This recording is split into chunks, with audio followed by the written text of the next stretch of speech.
Welcome into another video. Today we're taking a look at Diablo 4 Vessels of Hatred. So go ahead and slam that like and subscribe button and let's get into it. So we have a new itemization feature by Blizzard, and I have to give them credit where credit is due for Diablo 4, the new expansion. And since I've last played, I didn't know about tempering. This is a new feature that they've added, and it seems to be a pretty cool feature that allows more itemization and differences in your gear, and allows for some build defining changes in your build. You get things like deal double damage, you get things like cast projectiles twice, or even things like casted hydras have 1 to 2 heads extra, which could be build defining. And I think that's a really interesting feature that they've added. I definitely like this, and I definitely am happy about these changes. It seems Blizzard is taking some necessary steps to move the game more forward and give you more things to do, give you better itemization and things of that nature.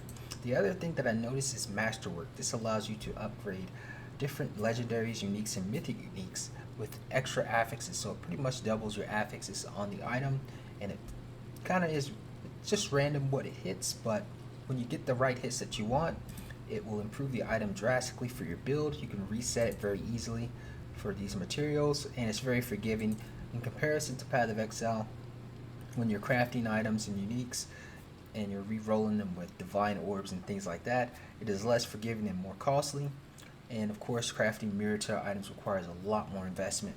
However, Blizzard seems to be taking some necessary steps into giving players the ability to upgrade their gear, make gear better, and things of that nature. And that is a good positive bonus to Diablo 4. The other thing they added is rune words, which I'm very happy for. I've been asking for this in the comments of Blizzard's videos forever. I'm like, take rune words from Diablo 2 and add them into the game. It's a great feature, and then you can also innovate and add new rune words. Now they have added the most basic form of rune words. You basically have an invocation, which is the skill you can cast or the ability it gives you when you use the rune word, and then you have the ritual, which gives you the offerings to cast the skill. So this requires 400 offering. You can get something like become injured, you gain 1,000 offering, or you can have the more easy ones like cast a skill with a cooldown, and it gives you 50 offering. So when you cast skills that have cooldowns, it'll give you that offering and trigger the invocation skill that you do choose. Now this is pretty cool, and I hope they improve this in the future, maybe to add rune word items, maybe some epic level items like Diablo 2. That would be chef's kiss if they can improve upon this future. I'm just glad that they've added it, and gives us the idea that they're trending in the right direction for Diablo 4, and that is a good thing. Alright, so they have added a lot of mythic uniques, so we do have quite a bit of chase items in the game now, which is absolutely fantastic.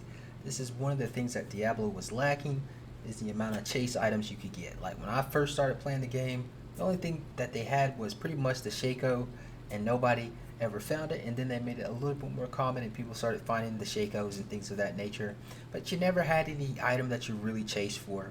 And with the Shaco, by the time you got it, you could already just complete the entire game anyways. However, they have added a lot of mythic uniques, and each class has some specific mythic uniques to them, and this is absolutely fantastic. It's what I've been wanting, is some chase items, and you can actually trade for these items because they are craftable. Now you can't trade the items directly, but you can trade the materials needed for the item, which is the runes and the sparks, what you get from bosses and breaking down the materials of these mythic uniques. Now this is fantastic because it gives you currency and pricing to the market for these runes. There's a demand for it. So I've sold these runes for 200. I think I sold a Bach rune for 200 million gold, and their runes are just going off like hotcakes because the people want to buy and create their craft their gear. And of course, with each gear set or gear item, it has a star rating. And basically, if you get a 4-star item, it basically buffs all the items, and then of course you can masterwork it. So it gives you a lot of playability to the game, because if you want to min-max your character, you got to get a 4-star mythic unique, and then you got to hit all the masterworks on it, and that would be the absolute min-maxing of the game. And this is absolutely fantastic. We have chase items, we have an economy finally in Diablo 4. Now I would like them to open up the economy a little bit more, allow the trading of materials as well, like these things like rawhide, angel breath, veiled crystals, forgotten souls. Just open the economy all the way up and let people make the market. This will allow for longevity in your game because people will want to farm lots of materials. They'll want to have big stashes, big amounts of loot and currency that they've stashed up and have something to work towards and collect. That is a big bonus in the game, and I'm happy they did that. And so far, I found quite a few mythic uniques. I have found maybe 5 or 6 so far, and it's actually exciting to find them. You know, when I find that when they drop, I actually get happy. I have that feeling that I finally found something really cool for my build, and that is a big bonus to Diablo 4, and it adds added to a lot of fun that I'm having in the game now. So they brought something for Diablo 3, which is a good thing, is a torment feature. I actually enjoyed Diablo 3. The only downside I had with the game in its current form is that it's just way too easy, and the longevity of the game is not very strong. Like, you play for a week and you have everything you want, you have all the items you want. There's not really any chase items that you want to keep playing for, build defining items. There's not an economy, so there's no reason to collect and farm loot for your stash and things like that. You know, you just build up the characters you want in kind of like a solo self-found game. Easy to find loot, but you don't really get that dopamine hit from Diablo 3 that you get in a lot of other games like Path of Exile, maybe Torchlight, and things of that nature. Now in Diablo 4, they have improved that quite a bit with this torment feature and the addition of mythic uniques. We'll get into that here in a few moments. Alright, and we also have some new content in Diablo 4 with the Vessel of Hatred. In the new zone, we have these 2 new features. Essentially, we have the Undercity and then the Dark Citadel, which is like a mini raid that you do with 2 to 4 players. And both of them give you all kinds of new loot, new consumables. You get some new elixirs, some Scroll of Abundances, different type of scrolls you can buy with the points that you get from Dark Citadel. And this is just one of the new dungeons that you can do, which is the Undercity, and you pretty much put it in your little tribute and you go in, you get tons of loot at the end, and it's just fantastic. A great new feature. I am actually having fun in Diablo 4. I can't believe it, but this is actually a lot of new cool stuff that they added in. We do have some bargain stuff that you can add in, but I don't have any of those materials yet. And you know, it's just a lot of new stuff to do in the game. You have quite a bit of content in the game, so to keep you playing, and I'm pretty sure that if you haven't played in quite a while, that if you jump in, you'll probably have a lot of fun. I mean, I did not expect Diablo 4 to actually be this fun, but I am having a lot of fun here. So let's go ahead and get in here. We'll complete this Undercity dungeon, and we'll move on to the next thing, which I'm going to talk about is Hell Tides, and we got some stuff with that. It is actually a lot better than it used to be, and we'll take a look at that. Alright, so next up is the Hell Tide. Now I have to say they've done a great job on optimizing the Hell Tide. It is a lot more fun. There's a lot more monsters that spawn. We do have some interesting quests that you can do that gives you favor for your Whispers of the Dead. This new feature here, which is the Blood Maiden. Once you get 3 accursed hearts, you can summon the Blood Maiden. That summons tons of demons, and that gives you tons of materials that you need to open chests. It is very easy to sit in here for maybe 10-20 minutes doing some Hell Tides. You'll get a lot of bossy material, you'll get a lot of crafty material, you'll get a lot of loot, a lot of uniques and legendaries that you need. And it's just overall just a fun experience. It gives you kind of that action RPG experience. Before, when I played last a long time ago, there was a lot of issues with mounts being stuck on bones that were stuck in the road and things like that. Mob density wasn't that great, but now we do have a frenzy meter, so this increases as you kill more of the monsters, and then it spawns even more monsters and elites and bosses and commanders on the map, and it's just a lot more enjoyable. It's a lot more fun. And I'm on Torment 1 currently, because this is a new character that I'm playing, which is a wizard or sorcerer, and I just gotta say it, I'm having fun, man. This is my 3rd class that I've played. I started with Spiritborn because it was a new class. I wanted to try it out. Very fun to play. I'm actually going to do a little section in this video on my thoughts on the Spiritborn, showing how fun the skills are and the synergy. Just really smooth gameplay. I also played a Barbarian, and I made an Earthquake Barbarian, and that is absolutely amazing. I absolutely love the new changes they've made. It's just a lot more fun. Like, you can definitely play Diablo 4 and actually have fun. Like, I can't deny that you wouldn't have fun. It's just a fun game. Now, although it may not have the longevity of many other RPGs, action RPGs like Path of Exile, it is very fun. Now, it doesn't have that difficulty, I would say. that you would get in the Path of Exile. Because you have in Path of Exile, you have bosses that people literally are not able to beat. The Ubers. Many of the players can't even beat those bosses, no matter how much they play. And that's just a different game. It's like requires a lot of mechanical knowledge and also a lot of good knowledge on gear. So that's a lot different. But in this game, it's not as difficult, and it's more fun in this essence of just blasting. You just hop in. You don't have to know a lot about the game to enjoy it. And yeah, I hope they do change that. However, I hope they add some more complexity, because more complexity will lead to more builds. It will lead to better items, especially like rune words and stuff that I talked about earlier. But other than that, like, I'm having a blast. And pretty soon we're gonna get to Torment 4 on our sorcerer. I think I could probably bump it up a little bit. I've actually got a lot of good gear, and I just need to masterwork a few more things. Then we're gonna try. I'm pretty much gonna try all of the classes. So next I'll be trying a necromancer, and I'll try a rogue after that, and that'll be all the classes. I'll try everything, and I'll just keep playing and making some content on Diablo 4, my thoughts, and I'll try to do some streaming as well of the game.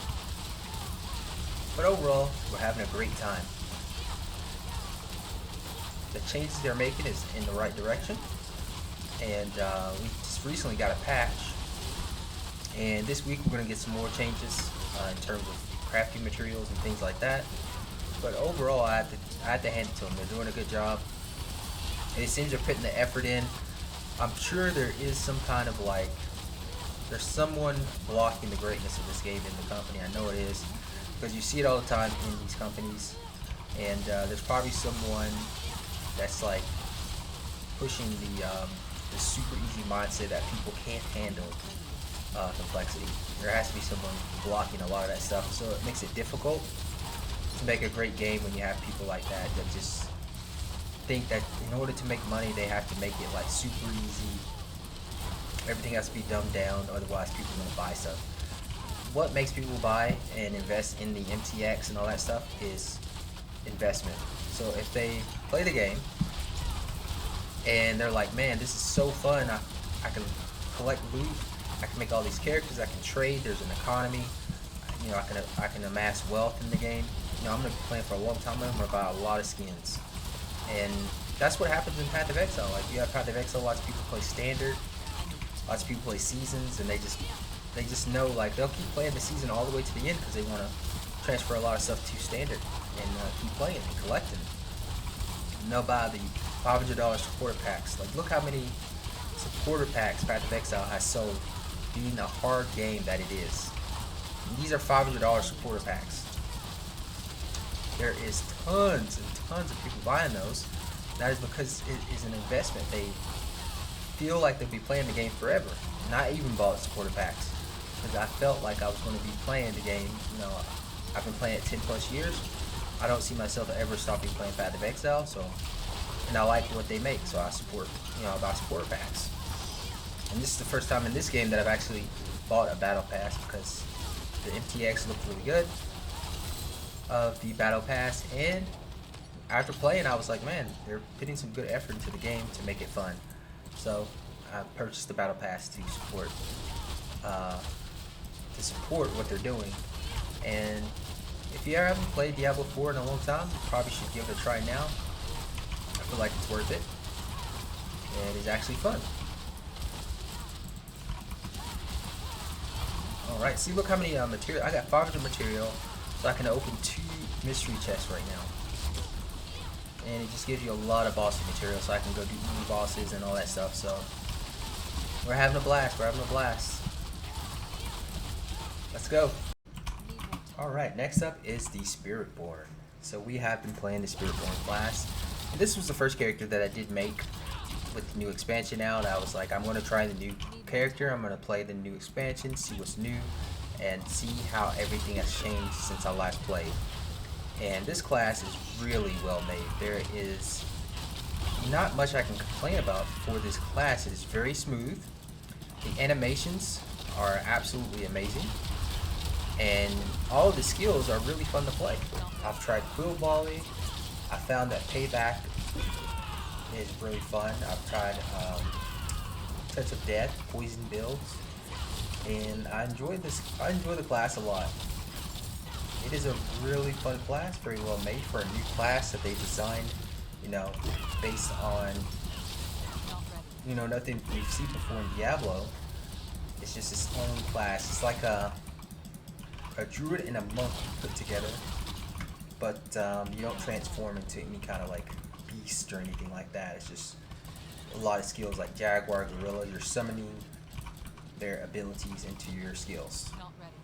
And they use staffs and rods. And the character actually looks really cool. But other than that, I feel like the game is in a really good place right now. I'm enjoying the Spiritborn here. Not bad at all. Really fun class. So right now, I pretty much have almost every class made. The next two classes I have to make is a Rogue and a Druid. And I'm not looking forward to the Druid because I've heard bad things about the Druid, but we'll give it a try and see if it's as bad as people say. Because the Druid is okay, but I don't like the aesthetics of the Druid very much. And a lot of the cosmetics doesn't affect his forms when you transform, so that's something they'll have to figure out with the MTX. If the MTX could actually affect the transformation forms, that would be pretty cool, but other than that, it doesn't look really cool to me. And we have been playing Barbarian as well. And we were playing a Leapquake Barbarian, as you can see here. Really fun build. Kind of just made it off the cuff. I just kind of like used Tempering and Masterworks to try to make the Earthquake damage as juicy as possible, and combine that with the new Paragon board ability they gave us, which makes the Earthquake summon tornadoes. And it's just kind of like an overall really fun speed mapping, Peltide farming build. And on bosses, it's pretty decent. It's not the best damage, but it's pretty good. It's enjoyable. I had a lot of fun playing the Barbarian. And I mean, I've had a lot of fun playing each class so far. I would say that my favorite class has been Spiritborn, of course. Spiritborn is just amazing. Like, everything is just so smooth. And the other class that kind of competes with Spiritborn is Sorcerer. The Sorcerer plays kind of similar to this. I love the mobility of the Sorcerer with teleports and they teleport, and it's just really fun, smooth play. So I would say that the Spiritborn and the Sorcerer are two of my favorite classes. You know, you can't go wrong with either of those so far. And next up, we're going to be trying Rogue, then we're going to try Necromancer, and then lastly, if I'm up to it, I'll make a Druid. But we'll keep playing and enjoying the game here.